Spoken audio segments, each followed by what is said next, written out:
How to make a reel on TikTok.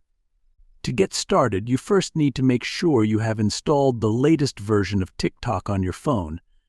Then, open up the TikTok app. After that, you will be taken to the homepage of TikTok, where you can view all the contents that are shared on TikTok.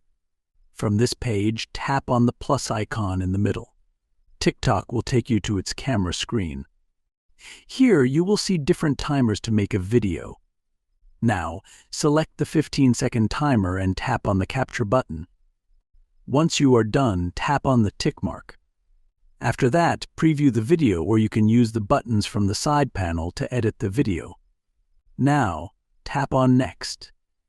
Then on this page, you can add a caption to your post.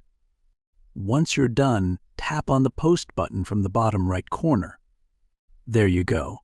You have successfully made a reel on TikTok.